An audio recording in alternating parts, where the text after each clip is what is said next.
Carol, the AP found most Americans are planning to watch some, if not all, of this debate. How much does this level of interest matter at this stage of the campaign? You know, Stephanie, it's really interesting that so many people want to tune in to a debate that is happening so early in the cycle, earlier than a presidential debate has happened in recent times.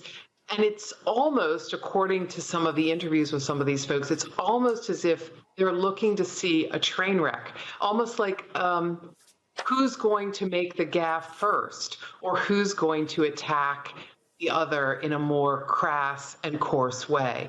There's a lot of interest in this as performative art. You know, will Biden be able to fend off the sort of alpha male behavior at times of Donald Trump as he exhibited with his debate with Hillary Clinton?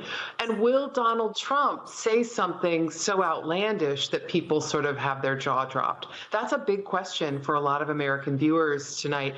Some of them, it's a bigger question for them than who they're going to vote for because they've already decided.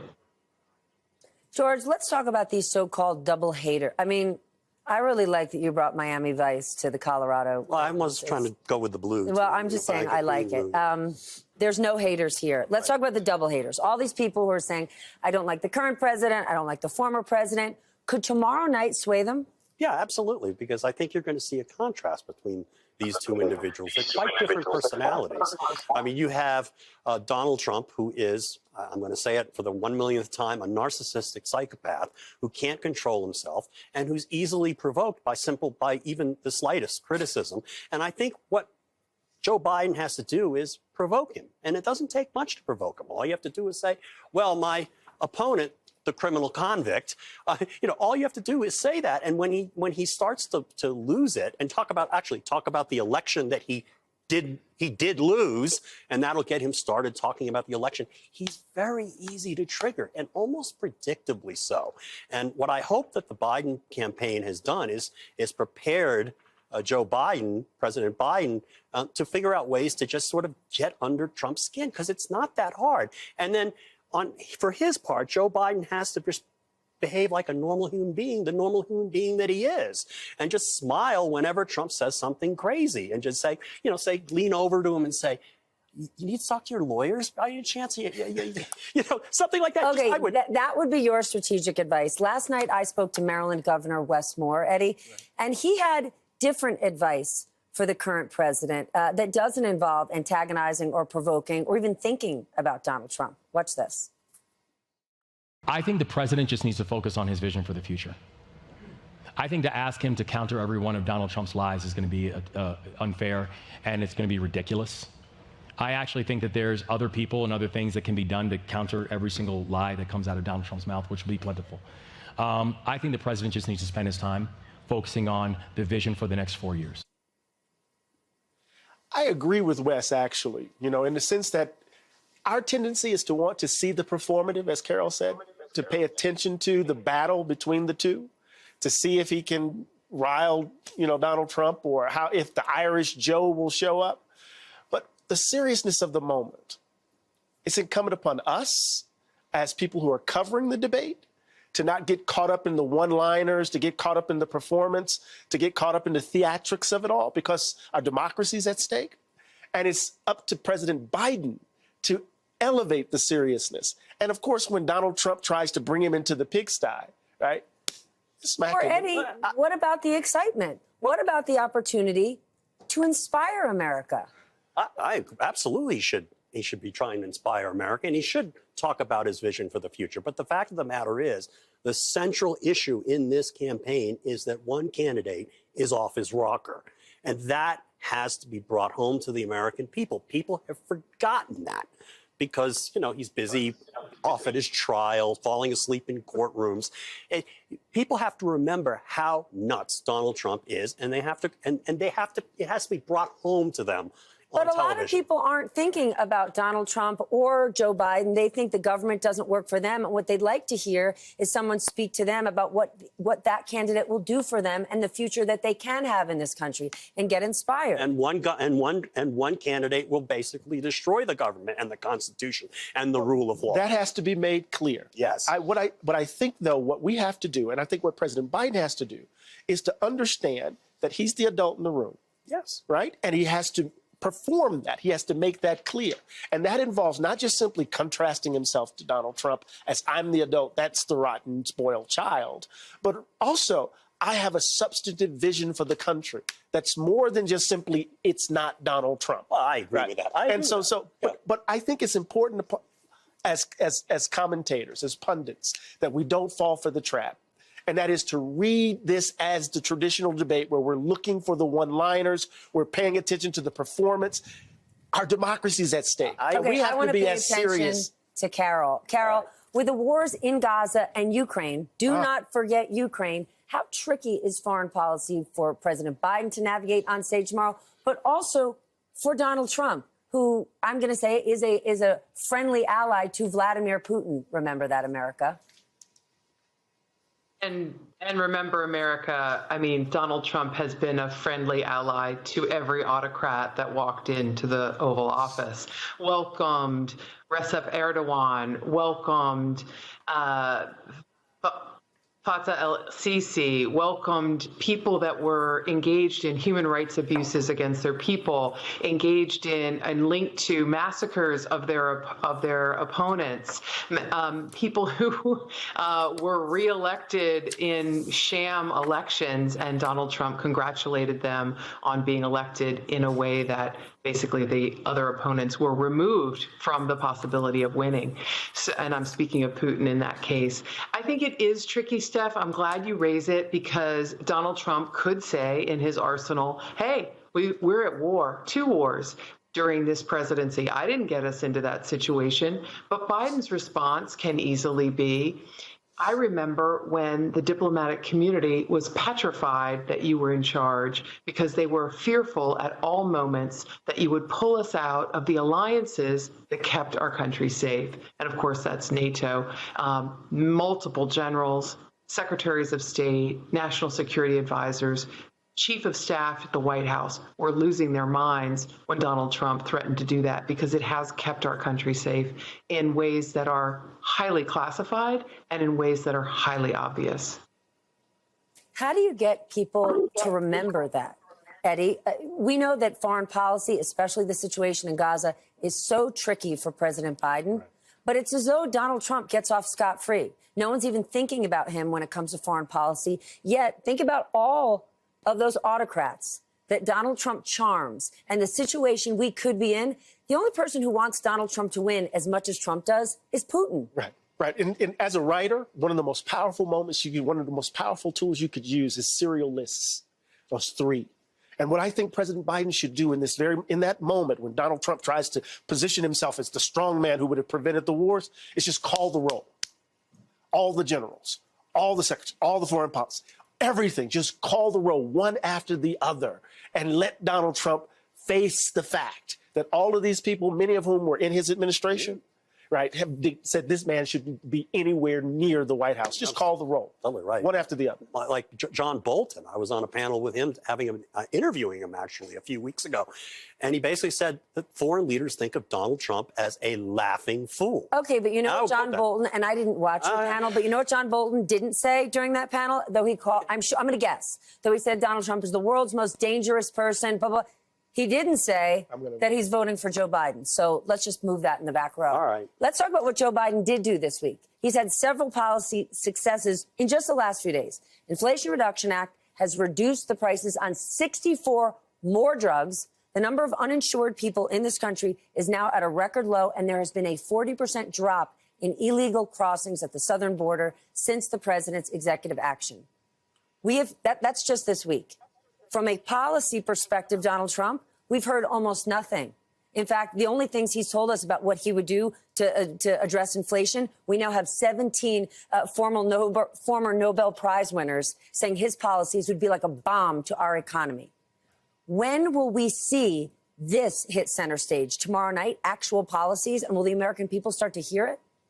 Well, that's a good question. I mean, I think there's going to be room for discussion of these actual policies, but I think the biggest thing from the economic standpoint is what, to my mind, is the effect of another Trump administration on the rule of law and the stability of the American government.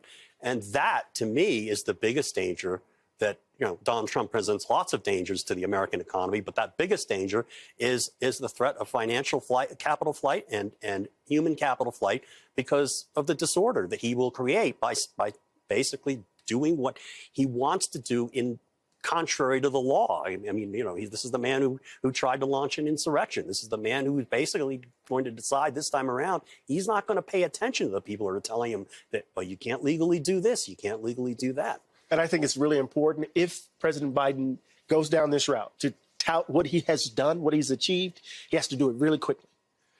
He has to do it really quickly and then contrast it to what Trump did and what Trump portends or suggests. Because if he tries to get too into the weeds around policy, right, he's going to get run over.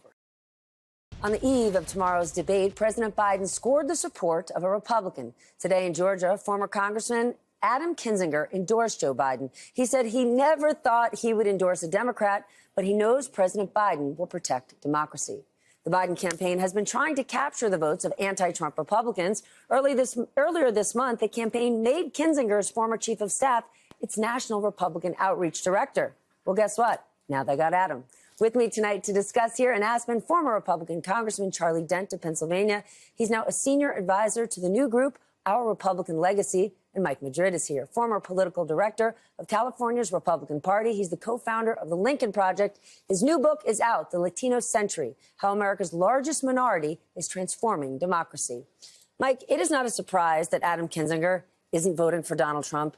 He despises the guy. Yeah. It is a big deal that he came out officially and said he's voting for President Biden. Do you think he will be the first of many? Is he the tipping point?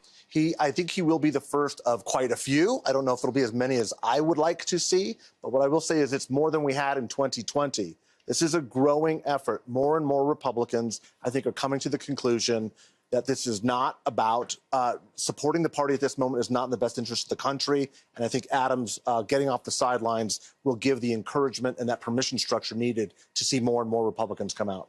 A, do you agree with Mike? And B, in 2020, you were one of those Republicans. You endorsed Joe Biden. Are you endorsing him this time? I'm not voting for Donald Trump this time. That's not answering the question. No, but I will answer the question. I am about where Joe Biden, where Joe Manchin is. That I think that Joe Biden needs to start talking to the center of the American public rather than the center of the Democratic Party. I want to see him move more center. I am not going to vote for Donald Trump. I'll never vote for Donald Trump. But I will tell you, I am disappointed with some of the policies I've seen on student debt forgiveness, the Afghanistan fiasco, and there's some other issues, overspending on the American Rescue Plan that helped spike inflation. So I want to see him move more center. Like I said, I respect Joe Biden. You do know that what President Trump will do to the economy will balloon the inflation situation. But I also like to say, I wish the two political parties would be listening to the American people. 2/3 of Americans are telling us they think the one candidate is too old and the other is too dangerous. And they gave us the two candidates that we didn't want. But that's where we are. That is where we are, and that's why RFK Jr. is going to get a lot of votes.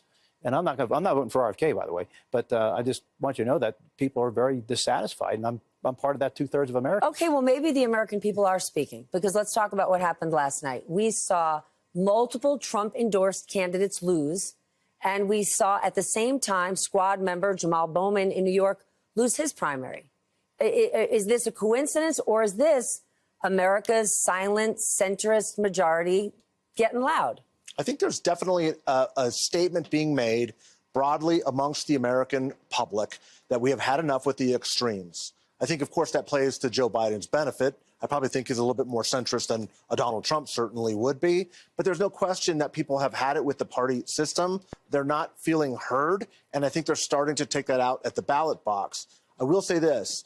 Donald Trump's problems with his base are more than just an Adam Kinzinger. And Adam, I'm a huge champion. He's a dear friend, and I'm proud of him. But Donald Trump continues to lose 20% of Republicans in all of these primaries heading up to just weeks before his convention. he's not in a good spot with his own base. And most of the rejection of our own parties as Americans is coming from the right. It's coming from the Republican Party. What do you think? Well, last night was a really good night for Team Normal. Just look what happened next door in the state of Utah. Congressman John Curtis, who did not endorse Donald Trump, won overwhelmingly, over 50% of the vote in a four-way primary.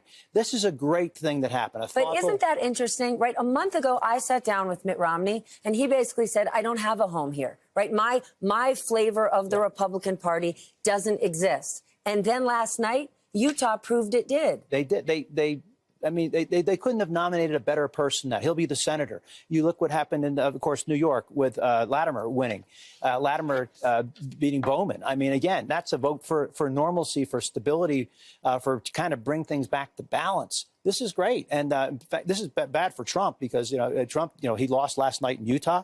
He lost in New Jersey in the gubernatorial primary. He lost in South Carolina. He's lost in a number of places. I don't think that his endorsement means as much as he thinks it does. Yeah, he endorses a lot of incumbents who are going to win anyway, and so that makes his numbers look better. But in some of these hotly contested races, he's not doing so well. I couldn't agree more. Moreover, you've got some states like Arizona where you're seeing grassroots efforts to start putting together delegates at the convention to push Trump out. There's a five-alarm fire going on in the GOP right now, and I think it has a lot to do with the fact that Donald Trump is an extreme threat to not only the country, but increasingly to the Republican Party and its potential and its future. Well, what a lot of Republicans are looking for, and that's why I'm involved with our Republican Legacy Project, is we want to get this party back to something based on core principles about the Constitution, about the Union, about a sensible foreign policy, peace through strength, free markets, and fiscal discipline. That's what we want to get back to as opposed to You do know the current Speaker of the House is Mike Johnson. I do. You do know that Mitch McConnell endorsed Donald Trump, and you do know that Donald Trump is a candidate. I do. But remember, there are probably at least a third of Republicans out there who want something different. I understand that I'm in the minority and Mike's in the minority. We are in the minority, but we want to start a conversation now. We're looking beyond 2024. Our roots that I'm talking about are deep.